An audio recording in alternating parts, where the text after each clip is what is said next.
You are listening to the Body Charge podcast, and I'm your host, Sandy Sanderson.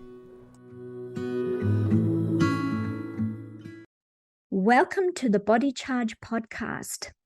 Today's topic is fitness means adaptability to environmental change.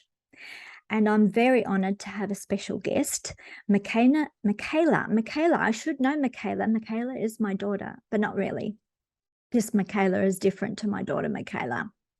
This is Michaela Czerneková, who is coaching women to overcome emotional eating, regain their confidence, inner power, and resiliency. Not only that, she is also a researcher, university teacher and mentor, and a yoga practitioner. Michaela holds a PhD in cell biology from the Faculty of Medicine, Charles University in Prague. So welcome to our podcast, Michaela. I'd like to start with the first question about your specialty in the PhD, which is about tardigrades. So what exactly is a tardigrade and why are they so interesting and special? Hi, Sandy. Thank you so much for having me here and giving me the opportunity to talk about this. So tardigrades are microscopic invertebrates. They live almost everywhere. They are tiny little animals, and they are really special for the ability to survive almost everything. So they survive almost 30 years without water, which is really essential to them. But if How they many don't years? have them, How 30 many? years. 30 years without water. Yeah. Oh Yeah, my God. I thought yeah. all living things need water. No? Yeah, they need water. And that's why they are so special, because they need water for their active life. But if there is no water, they can adapt to it. So they withdraw their legs, they withdraw the head, and create something that is called a stand formation. And in this state, they are somewhere in between life and death. So they don't take any food, they don't defecate, they don't have any metabolic activity that we would be able to measure. So they are waiting for more pleasurable time. When water occurs, then they again start to be active. It's a bit like a hibernation, isn't it? When it's suspended similar. animation. Yeah, so this is called cryptobiosis, which is state like a little bit more fun because in hibernation the metabolic activity is slowed, but in cryptobiosis is stopped. Which is fascinating, isn't it? That we are somewhere in between life and death, because metabolic activity is one of the factor of characterization of the living form to be alive. And now we have living form that is not alive that way. Yeah, that is fascinating. You know what it reminds me of? The Star Trek series where people go into suspended animation. They go into one of those capsules, and then they can take 100 years if necessary in suspended animation to get from one part of the universe to the other, and wake up just like they went to sleep. So perhaps that research might help in the future to do something like that. Yeah, this is also a very cool thing, because they were actually exposed to open space conditions in low Earth orbit, and they survived it. So there is also this really cool side of them, how we can use them in radioprotection of human cells, for instance. And there is ongoing research that studies different proteins and molecules that are responsible for the activity for this resistance and tolerance, and it actually helps to increase resistance in human cells. So the potential is really huge. So when you said, did you say radiation? Does that mean radiation exposure? How we could become more resilient? Because, you know, the sun goes in cycles and the Earth's magnetic field gets thinner in cycles.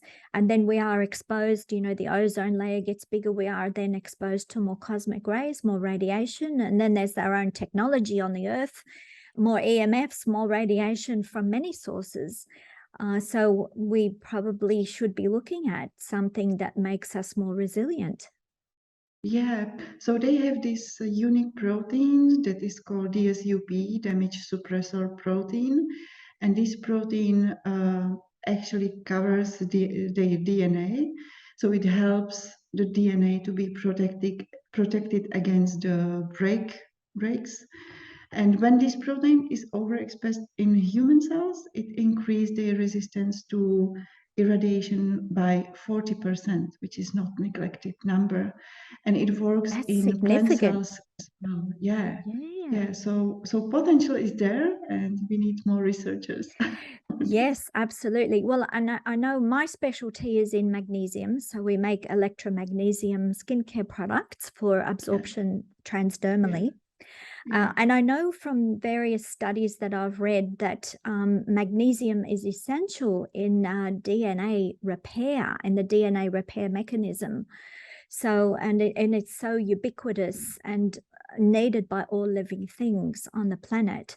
So, and we also need magnesium to make proteins in the first place. So I'm thinking this might be a very good combination in the research. Yeah. We have to do it. Yeah, let's do it. Let's do it. So let's segue sideways and look at how this kind of idea of resilience can not only apply to humans on a physical level, but what can we learn from tardigrades and their resilience in everything that we do in life? Because humans are more than just, you know, our physical cells. We are emotions, and we have, you know, body, mind, and soul all wrapped up together. So how did you step sideways into helping women become more confident and more successful and able to cope with stresses better? Yeah, so for me personally, nature is a huge inspiration. So not only tardigrades, but there are many other animals that can inspire us to be more resilient, like ants who are who create like these huge societies, and they have agriculture, job division, self how to call it, defense mechanism against infection. The So immune this system is is, immune, yeah, and they yeah. have like self-disinfection glands, so they up level the immune system to this To way, keep, because in such a huge agriculture, I mean, in such a huge society, there is like much more common that there will be some kind of infection, right? do you mean in an So ant colony when you say in a yeah, yeah, society? So that's yeah. a Yeah. big colony, like a colony of bees and a colony of ants. Yeah. So they are perfectly adapted to this huge society or colony pack.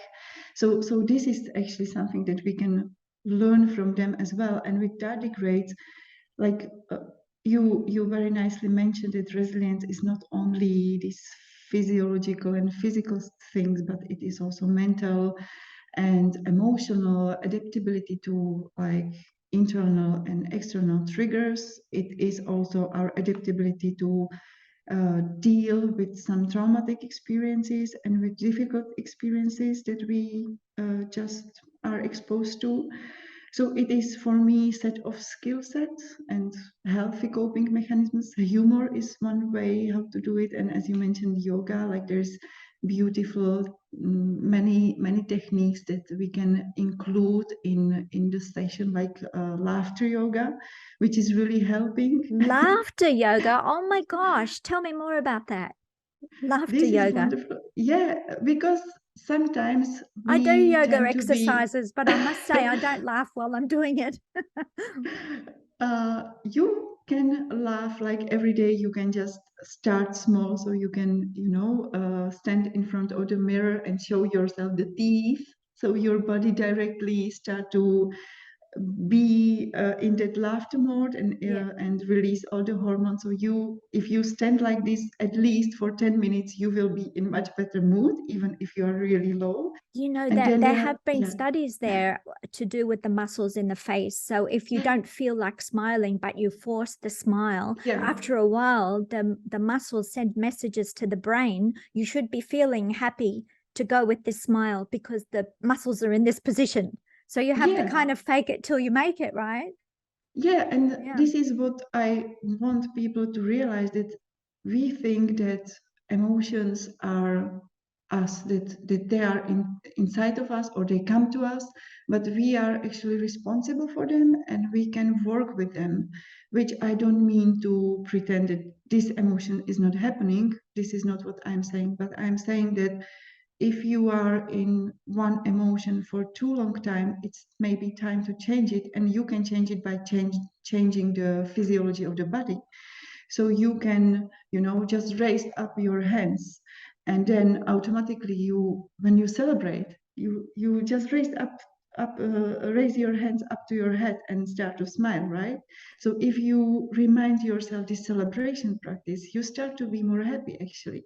Yes, you tend So to breathe more oxygen in as yeah, well. The yeah. the lungs, the breathing changes. And so you're then releasing really good endorphins from the brain, the feel good chemicals. Yeah, and even within the group, you can practice this within the group, and this is really funny because people have like initial resistance to do this, and they are like telling, "Oh, I'm not going to fake laugh," but then you can start really small way, and you can say like, maybe your kids and teenager are saying to your joke like, ha ha, this is so funny, you know so you Yeah. can just start to say this, and if just three people say like, ha ha ha, this is so funny. They'll start to laugh at each other. Yeah, and slowly you start to open up and it's more relaxed, and if you practice this, you start to like really feel this way and be it. So laughter is a bit catchy, like a sneeze. You know, when you see someone sneezing and suddenly, or yawning, Yes. you do the same thing. It's catchy. Yeah. So Yeah. laughter is catchy. So and so it's important to be in a group, to be social. So it's more difficult to do these things when you're on your own. Probably you need the catalyst of other people to bounce off, to have that social interaction. And so I'd imagine people would need to feel comfortable in that space and feel like, no one's being critical of them. So how do you create that environment where everyone's feeling more comfortable and able to be themselves without fear? Mm. How do you Mm. create that environment? So that's beautiful said, because we think that we need something from external space to create this comfortability and a comfort within ourselves, but we still have it.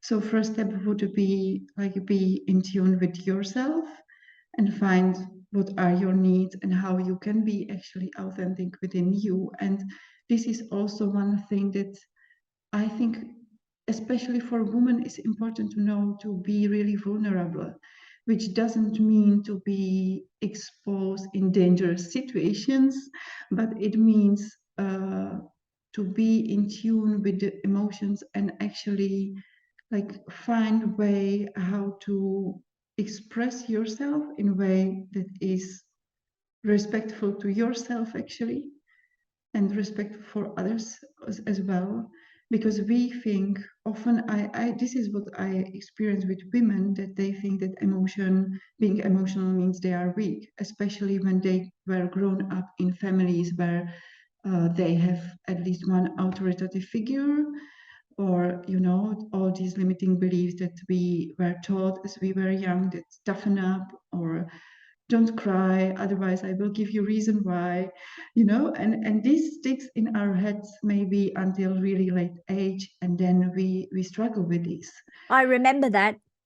Stop crying or I'll give you a good reason to cry. And then Yeah, comes the hand or the wooden spoon.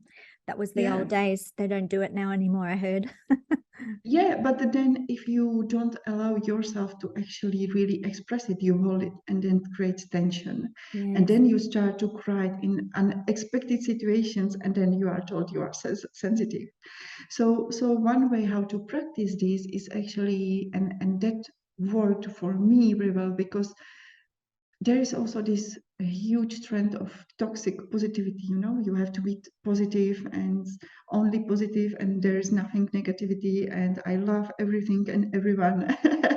So one way to practice this release actually is to create your own safe space within your home environment, maybe, where for me it was that I wear something really black. Like I wear myself all in black and put some really sad movie. So I have this all the triggers that Yes, helps me yes. to release. That's so good. I think that works for me too. I didn't even realize I was doing it, but after I see a movie that has a catharsis where you have an emotional release and tears rolling down my cheek, afterwards I feel very calm, relaxed, and satisfied, like something's been released that was a tension before, and then it's gone.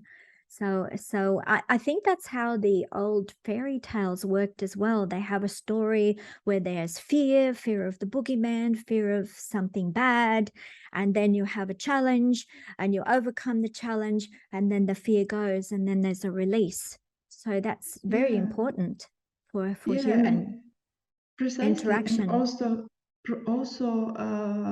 I read in the past within actually like indigenous communities, like when someone died, there were like people who were crying so much, so they were like initiating the cry within other people so they can release it more Yeah, fast, so they don't hold this grief forever.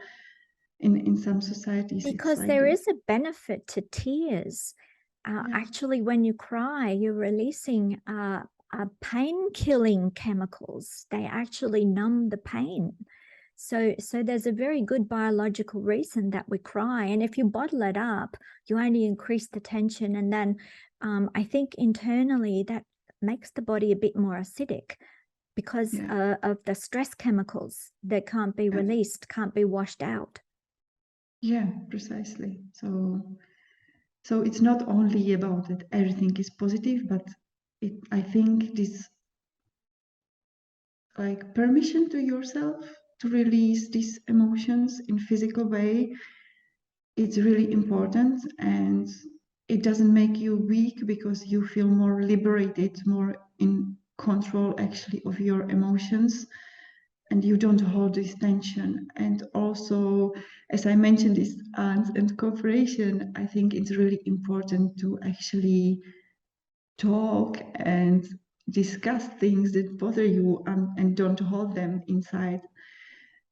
Don't Don't bottle hold things. the tension. Yeah, Yeah, yeah. don't bottle it up. Yeah, because then we act more from reactivity if we bottle it up inside of us instead of constructive, creative way. So how many times it happens all the time, if friends and relatives and people have some kind of frustration or a feeling of rejection by someone, or something didn't go right, and they feel anger, but they can't actually express that anger to the person or the situation that triggered that anger. So they go home or they go to a friend, and the people that are closest to them get the brunt of and the force of the anger, and they didn't do anything wrong, or they did something very small, but it doesn't warrant the power or the strength of that emotion coming out. So we kind of tend to, if we're not mindful, use people that are closest to us to vent and to release that emotion in an inappropriate way. But if we were Yeah, more mindful about it, we could sense something is building, we could analyze why that's happening, and we could find an outlet which doesn't hurt or harm anyone, any innocent bystander. yeah, yeah. So there are many techniques how you can release this emotion. Again, you can use actually Osho dynamic meditation, and it's 1 hour. It's very long and very physically active. So it's nothing that we think maybe meditation is. So you hold your hands up, again your head, and it has four stages. So one of the stage is when you actually hold your hands up and you freeze and you hold it for 10 minutes, and then there is next stage where you can release everything, and you have 10 minutes where you can express by your voice everything. So you start to cry or you start to really shout and be really loud, and it's also really helping to open up that voice and don't hold this emotion. And you practice also the shaking, so actually you can even visualize the anger, what color it has, what size it has, how Yes. does it look like, does it have some shape, and you can shake it off your body. Yes, it's important to get that physical thing happening, the blood circulation, Yeah, oxygen going through the system to release that. It's a real physical energy. People, I'll probably go to the gym a lot as well to get rid of anger. Yeah. So that's very interesting, because they've also done a lot of study in the area of cancer, and they've found that people who are most prone to getting cancer have a particular personality type that bottles up emotions, and they don't feel like they can express themselves, or they don't want to get they don't want to offend someone, and they tread very softly, and yeah, you know, they're very usually introverted, and yeah, just holding everything, you know, have to have a stoic approach, and you know, like you're not weak and you're very strong, but it dissolves you from the inside out. Those emotions yeah, that aren't released can lead to yeah, disease. yeah, precisely. And this is like, you don't have to do this hard exercise, but you can start with small things. Like for me, I dance every day, and this is the way how I feel I can express myself. Yeah, dancing's I feel, fun. yeah, and it's fun, like you said. Like I have like my music that I really love. It gets me into better mood just by the vibration of that music, Yes. and it gives me that shaking and everything that I need to really release. But so physically I don't hold it, and when I do it like with the intention to release it, it's even more powerful. So I would suggest like people to dance more. And if Yeah. every one of us is dancing every morning, it takes like maybe 3-4 minutes, 3 to 5 minutes, just this. It's wonderfully liberating, isn't it? You feel very free when you dance. There's a Yeah. freedom. And if people are feeling quite trapped in their lifestyle, I think it's a great antidote to shake it all off and get rid of Yeah. it. Yeah, and Yeah. you start with this little movement, so changes will start directly, because you will you will want more of this. Actually, you will You start to get be really addicted to it, but excited. it's a good thing to Yeah. be addicted to. Yeah, this is this helping, So like a healthy coping mechanism. Yeah. yeah, I just wanted to finish on one last thing, which is, how can women, because as you've said in your notes, women contribute a great amount to the consciousness and evolution of humanity in the planet, and men have their own contribution. I always thought that women need to be more creating the right environment and the guidance, and then men can come into their own. For some reason in society today, in these modern times, men have kind of disappeared. So I heard a lecture the other day from a man who does secret men's business. So he has men's workshops to try and get them to recover their own power. But a key element is that the women in their lives need to be supporting that male power as well, because a woman needs a man to protect her and the family and the children. Yeah. So men's role are very much as protectors, to make sure that life and health flourishes in that family unit, and thereby in the community, because families are just connected. We're all connected in community. So how do you see the role of men and women in this dynamic? Yeah, so for men to be protective of women, women must show this vulnerability, right? So this is, I think, the key thing, because we are learned to be strong and independent, and we actually, I'm not sure if we can be totally independent, which can be triggering for some people, and especially for this strong woman. And I'm perceived by men by like independent a lot, but I mean, we live in a world where everything is interconnected. So the independence, I'm not sure if it can happen and it can be there. So for this dynamic, I think vulnerability is really important, because when women open up and be intimate with the person, then the other person can be more protective over her and can be that strong person. So this is, I think, the real strength that we should practice more, and it's practice. It's Yes. not easy for me as well. So I have to practice myself. Yes, it's sometimes being mindful and stepping back a little bit and being respectful. It's difficult when you're a strong woman and very capable. If you're not mindful, it's very easy to tread on in other people's spaces too much without realizing what you're doing. So it's a matter of standing still and noticing and being more observant of the people around you, of the energy around you, and working with it in a group dynamic, so that those strong women can be better leaders. And you can be a leader as a woman with a man protecting you as well. You know, you can change roles. I think that's how it's meant to be, isn't it? Sometimes we're the leader and sometimes we need to be rescued, and it changes. Yeah, and this is wonderful what you said, because when I mentioned this ant example, in ants, the leader is one who knows the direction. So it is not the one who is the strongest one, the biggest one. It's not the one who has so-called power. It's not the one who is authority. Either that someone claim him or her as authority figure, or Yes, it's not my way or she the highway. yeah, but it's the one who knows the direction that is best for all of the colony, or all Yes. of them. So I think that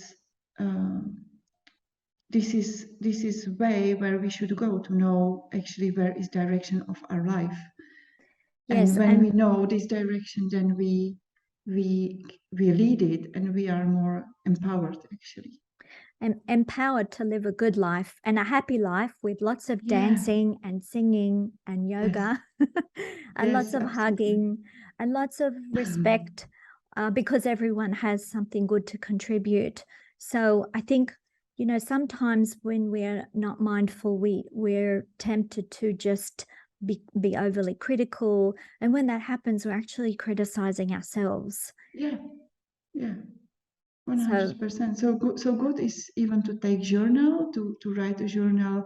And when you mention this masculine and feminine energy, it is energy that every one of us has inside of us. So it's good to notice when, in which situations we actually express more feminine energy, in which situation we express more masculine energy, and think what is balancing for us about these energies, because we seek balance in our body. Perfect. I always say it's all about balance. Good health is all about balance. So the body internally, chemically, is always looking to rebalance. If you make too much acid, it's looking to buffer the acids. So you lift alkaline, you're always trying to get that balance back. Chemically and on all levels. And then when you've got the right balance, you feel really good. You feel like you can jump out of your skin, super happy, super healthy, and confident. And your brain thinks more clearly. You can make better decisions and see the directions better. So and we need to support that in each other as well. Because everyone has something good to contribute and different skill sets, different talents and abilities. When we respect those talents in others, it comes together and the whole is greater than the sum of the parts. and the whole family unit flourishes and things go well. So we need to just take a step back and be more observant, and I guess do more dancing. Yeah. How would you finish up our podcast today with what would you recommend people to focus on most? To create joy within their life, like really focus what makes you the most joyful version of yourself and bring that more into your life, because this is the highest vibration emotion I think that we can have, even like more than love. Like joy is the creative power, so this is something that I would recommend, like what makes you joyful, and add it more into your life. Follow your happiness. Yes. Follow your And fun. yeah. Which is in the heart, isn't it? That's where we feel happiness. It's more in the heart, and that creates a lot of energy.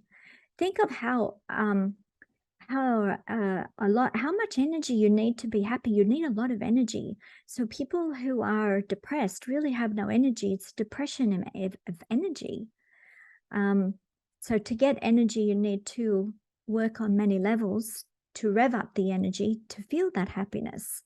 It's all based on fun. And if you can find your fun, the energy starts to spiral upwards. Yeah. And with this example, it's also important to think about your nutrition, because people who are in low mood, and this is my topic, they think that they need sugar so they can live a little bit more happier, but it's only like superficial thing, and sugar does not make us really happy. No, it's very short term, and you have a big crash afterwards. And precisely. the byproducts of sugar metabolism are more acids, and acids dissolve you faster. And also you use up many more magnesium ions to metabolize the sugar. It kind of steals the magnesium out of your body, more likely to cause cramps and all sorts of magnesium deficiency symptoms. So again, remember we talked about the balance. So the higher the magnesium, the lower the sugar sensitivity. The lower the magnesium, the more you crave the sugar. So it's very important to get the nutrition right. Absolutely. We are body, mind, and soul all wrapped up in one. Yeah. I have nothing to add. You said it perfectly. So how can people connect with you and find out more about what you do if they want to read or listen to maybe lectures? Have you done podcasts that people can listen to? Obviously, this will be a recording I will share with you as well. But how can people connect with you? Where's the first place? So you can reach me on socials, Dr. Michaela Coach. On Instagram, I'm on LinkedIn, on Facebook, even on TikTok, so you can find me there. And then my webpage is my name and surname.com, michaelaczerneková.com. And feel free to book a call if you would like to discuss anything. And actually, next year in spring, we have live event in Switzerland, kind of short retreat where we practice this yoga and laughter yoga. There will be a lot of dancing, and we will cook there, and it will be also coaching, so we can you can really like explore yourself from many different aspects, and you will get there much more practical things to take to your own life. It's easy, you can follow it, so nothing complicated. So the goal is to create new habits that you want to take with you into your life, so your life is with more quality and joy and happiness. That sounds like a lot of fun, and I'm sure you'll meet a lot of really lovely people there as well, all looking for the same thing. I'm excited about this. I'm really excited about meeting these people. Yeah. Well, thank you so much for this interview. I really appreciate it. I think people will get a lot out of it, and all the best for the future. Thank you so much, Sandy. I Have really fun. enjoyed to talk with you. Thank you. Wonderful. You too. Bye-bye. If you enjoyed the video, please share with others. You can also subscribe to our channel to be notified of future videos. To be notified about new blogs and product special offers, please subscribe to our newsletters at electramagnesium.com.au.